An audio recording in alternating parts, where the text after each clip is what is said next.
the flowchart proves that they developed inhibitors for HIV to develop control of HIV before they released it. That's how we're so focused here. That here we have a blueprint to go back on with respect to how they put it together. If we certainly have the blueprint that they put it together with, we have then the blueprint to take it apart. Question, Doc. I guess it's twofold. Where can one download the flow chart that Tyrone is holding up? Yes. If someone wants to download that. Sure. My website is www.boydgraves.com. B-O-Y-D. We have the flow chart here in the audience today for those who want it. The fact of the matter is it's one of the greatest document finds in the history of the world, whether you like it or not, because it is definitive proof. It is beyond reproach. It's beyond reproach. One of the greatest document finds in the history of the world, because it shows the design, the purpose, and the intent. Because that takes away their alley for saying that, oh, we were working on something, but it was an accident. Or we were working on something and it escaped. Here you show that you're going to place it into clinical trials. So there was no accident, no escape. It was by design, purpose, and intent. How dare you proclaim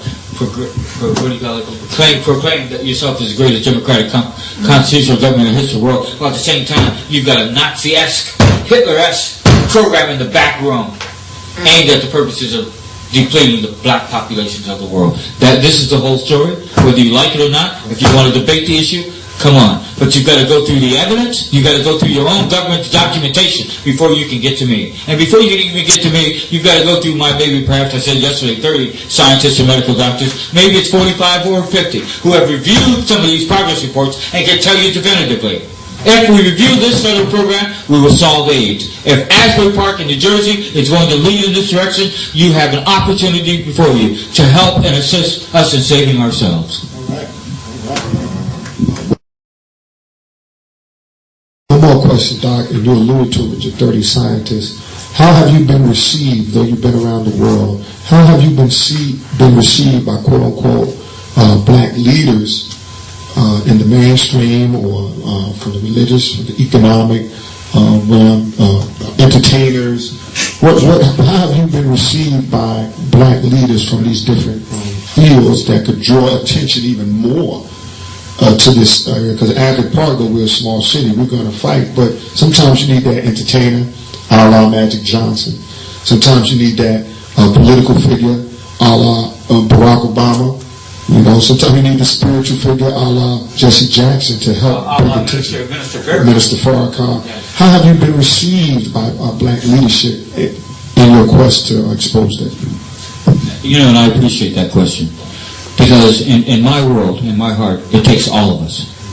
And it's going to take all of us. However, many of us, through the slave system that we have grown up through in our past, we reach a certain level, and it's difficult for us to reach back for anybody else. In this regard, the so-called black leadership of the United States is something other than what it seems.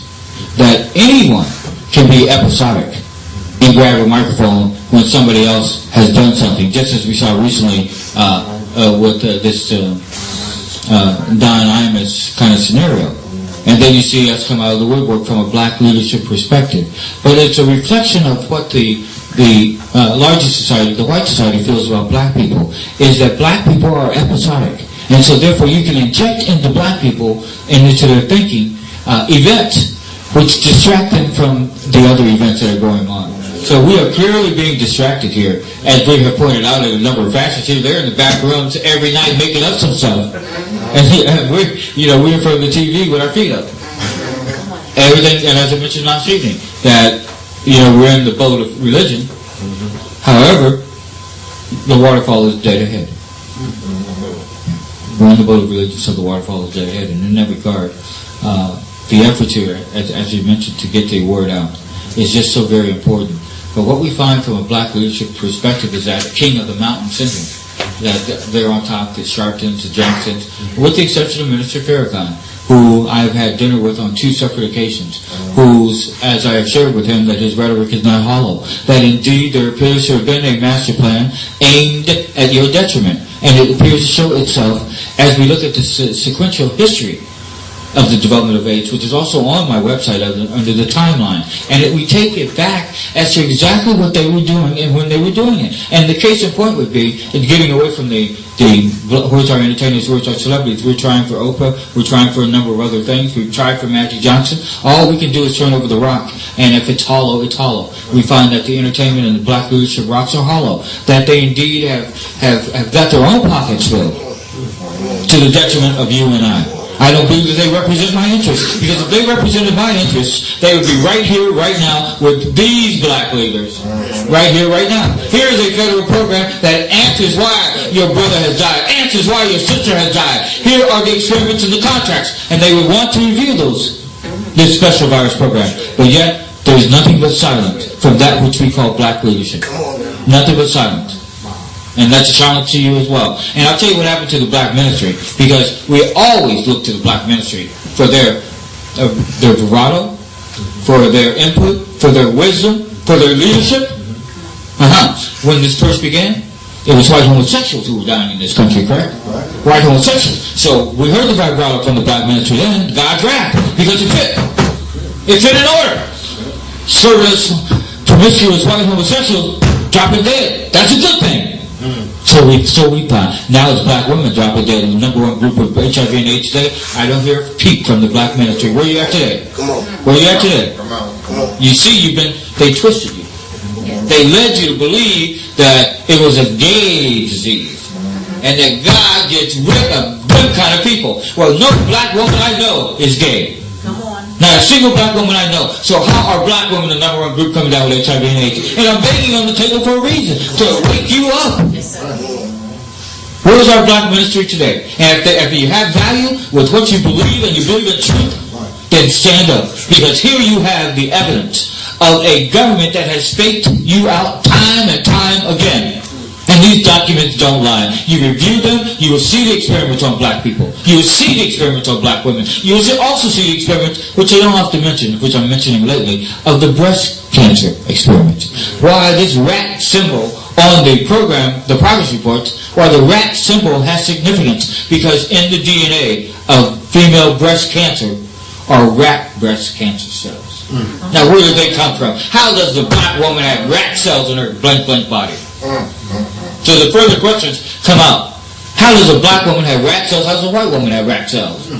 Mouse memory tumor virus, MMTV, and breast cancer. Put it in. MMTV and HIV. Put it in on Google. Mouse memory. A rat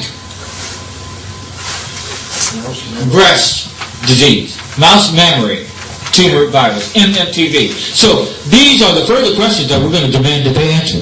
But right now, you all have had a federal virus program in this country that none of the people knew about. We want that program reviewed. Yes, sir. Anyone else before we get started? I understand last week you had a conference with Dr. Marty McGinnis of the President's Advisory Council on HIV and AIDS, and I was curious to the fact of what the President's Advisory Council on HIV and AIDS, what their position is, what they're doing, and what action they're taking on the information, and exactly what information you gave them to act on. Well, it's kind of convoluted, but nonetheless, thank you, Joe. This is Joe Bells, my publisher of my books, State Origin. This is my first book, State Origin, The Evidence of the Laboratory Birth of AIDS, and by the weekend, these will be here. But I also have a second book out called World War AIDS, the Third World War. Because indeed it is. Our meeting with the government, teleconference last week with the United States President's Advisory Council was historic. Because they came with the traditional attitude that you aren't anything. Whatever issue you're raising is frivolous. That we've done all that we can, Dr. Ray. Well, no, you haven't.